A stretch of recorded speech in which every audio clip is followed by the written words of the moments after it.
Bonjour et bienvenue à toi. Si tu as cliqué sur cette vidéo, c'est peut-être parce que tu es à un moment de ta vie où tu te demandes où est-ce que j'en suis là, maintenant. Peut-être que la rentrée, la reprise du travail ou juste le moment de l'année est propice pour toi et te donne envie de faire le point. Et c'est ce que je vais t'inviter à faire aujourd'hui.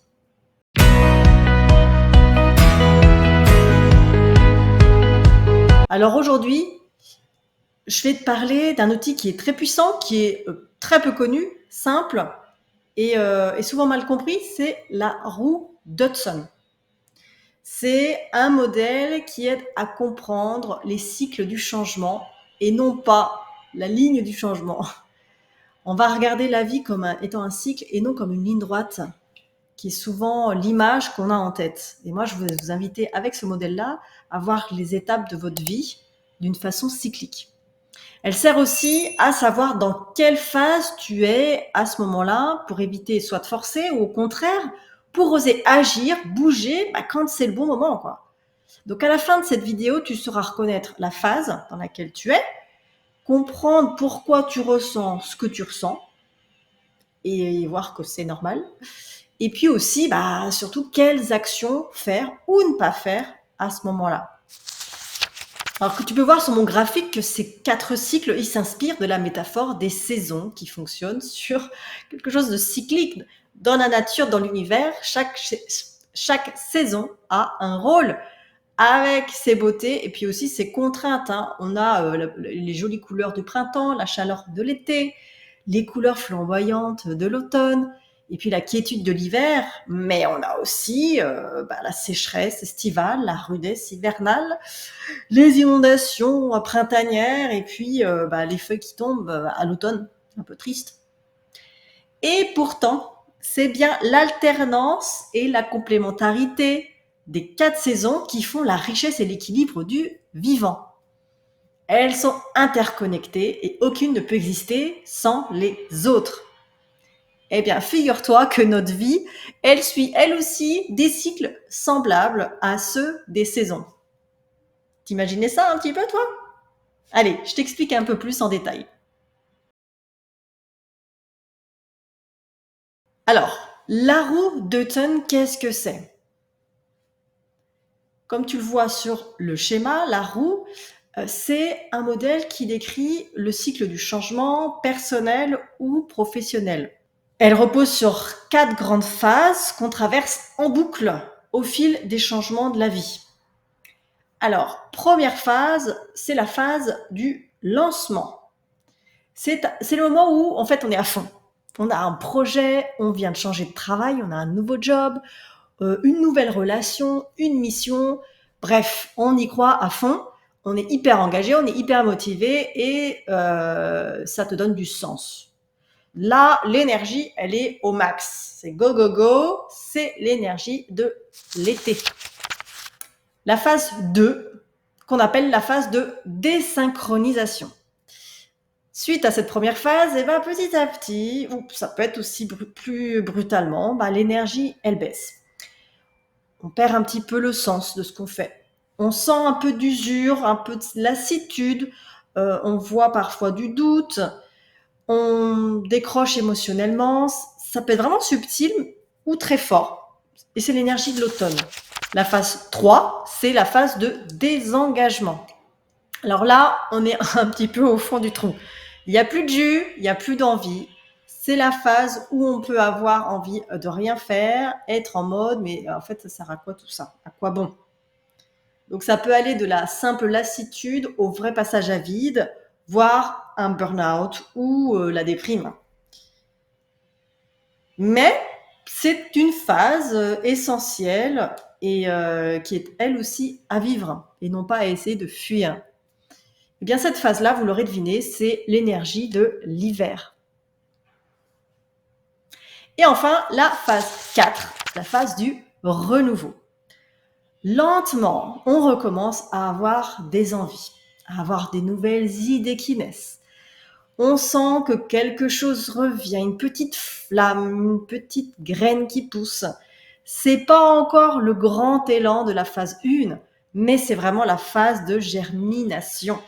Petit à petit, et c'est là que c'est important de se donner vraiment du temps et d'être patient et indulgent avec soi-même, on se prépare à un nouvel engagement, à un nouveau cycle. C'est bien sûr l'énergie du printemps. Alors, l'enchaînement de ces 4 phases n'est pas toujours, je dirais, linéaire. Il y a souvent des allers et retours entre elles, des cycles plus ou moins longs selon ce qu'on vit, selon les personnes. Des passages où finalement rien ne bouge vraiment, même en hiver ou au printemps. D'ailleurs, nous ne sommes pas obligés de passer par un grand hiver ou une profonde transition de vie à chaque changement. Je vais vous expliquer qu'il y a en réalité 2 types de changements. On appelle ça en coaching, pour le 1er type de changement, le changement de type 1. Très compliqué comme nom. Les ajustements du quotidien, en fait, ce sont dans ce changement de type 1, on parle juste de petits ajustements du quotidien, des mini transitions. Ces moments où notre vie, elle manque un peu de saveur, où on se sent un peu au ralenti sans pour autant aller mal. À ce stade, en fait, il suffit souvent de faire quelques petits ajustements pour retrouver l'énergie de l'été. Ça peut être, ça peut passer par modifier son temps, ses priorités ou ses conditions de travail, redéfinir son périmètre de responsabilité et ses missions. Ça peut être introduire une nouvelle activité personnelle, un loisir, un engagement que vous n'aviez pas jusque-là ou que vous aviez mis de côté. Ces ajustements, quand ils sont bien choisis, et c'est là la puissance du coaching pour aller choisir les bons ajustements et les bonnes stratégies à mettre en place, eh bien, ils nous reconnectent à cette énergie créative et nous permettent de revenir naturellement à l'été. Il faut savoir que la plupart du temps, on passe notre vie à naviguer entre l'été, l'énergie, l'enthousiasme, et l'automne, un ralentissement, un besoin de changement. La durée de ces phases varie énormément en fait d'une personne à l'autre. On est vraiment tous différents par rapport à ça et on évolue différemment avec le temps. Petite note, c'est qu'avec les années, ces cycles ont tendance à s'accélérer. Les ajustements deviennent parfois plus difficiles à identifier ou à mettre en œuvre. Donc jusqu'à ce que ces petits réajustements dont on parlait juste avant ne suffisent plus, c'est là qu'on va basculer dans l'hiver. Et c'est là qu'on parle de changement de type 2 cette fois-ci. Ce sont de vraies transitions de vie. Les changements de type 2, ils sont vraiment plus profonds, souvent déclenchés par une crise ou une remise en question majeure. Ils touchent à notre identité, à nos valeurs, à nos croyances profondes.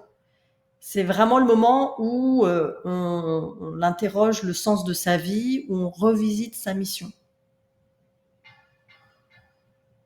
Dans ces grands moments de transition de vie, il est vraiment important de se faire accompagner, de ne pas être seul pour vivre au mieux, avec le plus de sérénité possible, ces grands changements. Alors, quand on est dans cette phase d'hivernale, c'est le temps de cette profonde transition. C'est pas, comme je vous disais, c'est pas une période agréable, mais c'est vraiment nécessaire pour préparer le renouveau et passer à la phase suivante. Il faut vraiment prendre ce temps-là comme un temps de pause, de réflexion, de recentrage, et c'est souvent là où les clients viennent voir des coachs ou des thérapeutes pour les aider. Donc, en apparence, il va rien se passer, mais en réalité, c'est un temps d'hibernation fertile, parfois accompagné d'une remise en question existentielle, parfois douloureuse, avec le sentiment d'être passé à côté de sa vie. L'énergie, elle est plutôt basse, les pensées sombres. On va avoir tendance à se cocooner, à revenir à soi, à être dans l'isolement, à se retirer du monde. Attention, parce que parfois ça peut mener vraiment à une dépression ou à un burn-out. C'est important de l'identifier et encore une fois de se faire accompagner. Donc si cette phase est bien accompagnée, elle devient vraiment, et c'est là que c'est génial, c'est un tremplin vers des choix essentiels. Ceux qu'on n'avait peut-être pas osé faire avant, parce qu'on ne s'était pas écouté suffisamment. Et vous allez voir que si vous vous retrouvez aujourd'hui dans cette phase hivernale, en fait, le brouillard va se lever peu à peu. On va construire de nouveaux ingrédients dans sa vie. C'est vraiment des choses qui vont changer la recette. C'est là que le printemps arrive. Alors le printemps, mais c'est le renouveau. On retrouve le chemin du sens. Euh, on prépare, on expérimente. L'énergie est certes encore un peu fragile, mais elle est vraiment positive. C'est un vent frais qui souffle, c'est l'action qui relance peu à peu la dynamique. On se sent enfin aligné avec soi-même, comme si on avait trouvé chaussures à 100 pieds. Et je rencontre des personnes qui sont dans cette étape-là. C'est magnifique. Donc l'été n'est pas encore là, mais l'hiver est déjà derrière soi en fait. On est vraiment dans une phase de reconstruction, mais en mouvement. Et c'est souvent à ce moment-là que l'on prend des décisions majeures. Ça va être de changer de métier, peut-être de statut, ça va être de se séparer.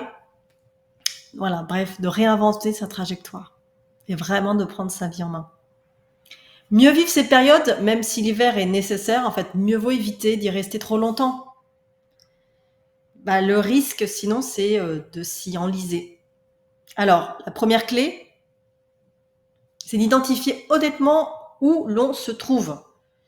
Est-ce que je suis simplement en automne, avec besoin de quelques ajustements? Posez-vous cette question-là maintenant. Ou bien, suis-je entré vraiment en hiver? Si vous sentez que vous traversez une phase hivernale, je vous conseille vivement de vous faire accompagner. Un accompagnement, il permet de décrypter ce que vous vivez. Normalisez vos ressentis parce qu'en fait, c'est OK de ressentir ce que vous ressentez. C'est aussi relâcher la pression et le doute. C'est d'être un peu rassuré sur ce que vous êtes en train de vivre. C'est vraiment de bénéficier d'un regard extérieur bienveillant, qui comprend. Et puis faire en douceur les deuils nécessaires. C'est aussi clarifier vos vrais besoins, identifier des pistes concrètes pour avancer vers le printemps. Et c'est là où notre job est important. Alors dans cette partie-là, j'aimerais adresser cette question de comment reconnaître la phase où je suis. Alors, la vraie question, c'est comment savoir où j'en suis. Alors, voici des signes concrets à repérer.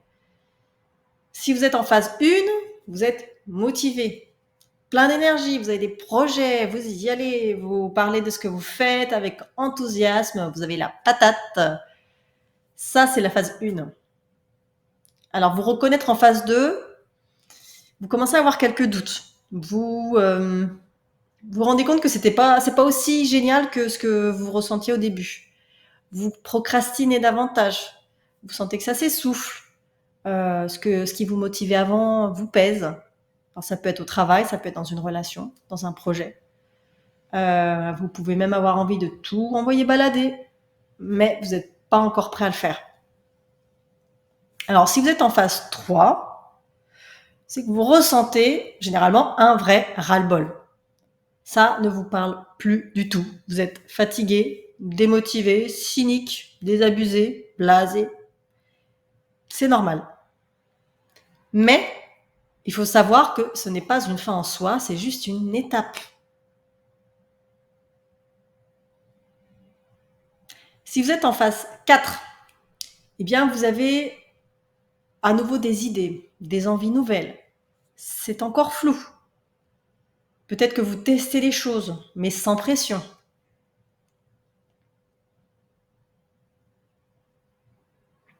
Vous sortez doucement de votre hiver intérieur. Dans cette partie, j'aimerais qu'on discute et j'aimerais parler des erreurs à éviter dans chaque phase. Alors, dans la phase 1, attention à ne pas vous épuiser. Le risque dans cette phase d'été, c'est de vouloir tout donner sans pause. Donc, attention aux conséquences. Une autre erreur en phase 2, c'est ne pas forcer à continuer comme si de rien n'était. Prenez conscience que vous avez besoin de recul, qu'il se passe quelque chose, plutôt que de continuer à y aller tête baissée, sans vous poser de questions. En phase 3, ne pas paniquer ou se juger. Encore une fois, l'hiver, c'est une phase normale du changement. C'est nécessaire.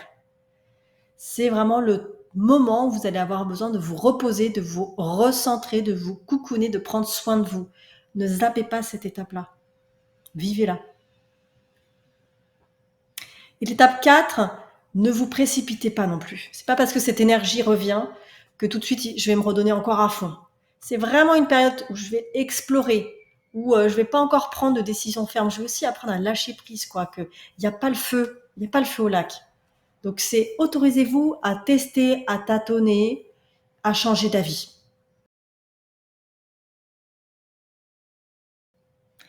Alors que faire dans chaque phase? Si vous êtes en phase 1, vous êtes engagé. Profitez-en pour avancer, alimentez votre énergie, préparez-vous mentalement au fait qu'un jour, ça évoluera certainement.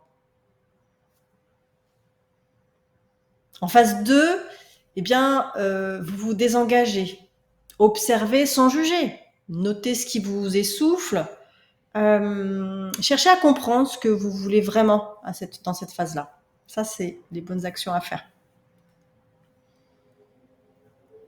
Alors en phase 3, accordez-vous du repos encore une fois. Entourez-vous, laissez passer l'orage. C'est vraiment le moment de revenir à vous. Ça, c'est l'essentiel. Et en phase 4, testez, explorez, suivez votre curiosité. Allez explorer des choses nouvelles, lisez des choses différentes. Et pas de pression du résultat. Et pas d'engagement à prendre là tout de suite maintenant. Donc prenez ce temps vraiment pour semer des graines. Alors pour conclure, en fait, vous êtes exactement là où vous devez être. On traverse tous ces cycles, plusieurs fois dans une vie. Des fois même plusieurs fois par an. Le plus important, ce n'est pas de vouloir rester en phase 1 à tout prix. C'est surtout de respecter son cycle, d'apprendre à se connaître et d'agir en conscience. Si vous avez envie, je vous invite à prendre un moment après cette vidéo pour réfléchir. Où est-ce que j'en suis? Qu'est-ce que je ressens en ce moment? Et surtout, qu'est-ce que j'ai envie de faire ou de ne pas faire? Alors si ce sujet vous parle, abonnez-vous, laissez-moi un commentaire pour me dire où est-ce que vous en êtes, dans quelle phase vous vous situez. Et puis si vous avez envie de travailler sur votre changement, de mieux comprendre vos cycles, vous trouverez le lien vers mes accompagnements, mon contact, sous la vidéo. Changer, c'est accepter de passer par toutes les saisons. La vôtre commence peut-être aujourd'hui.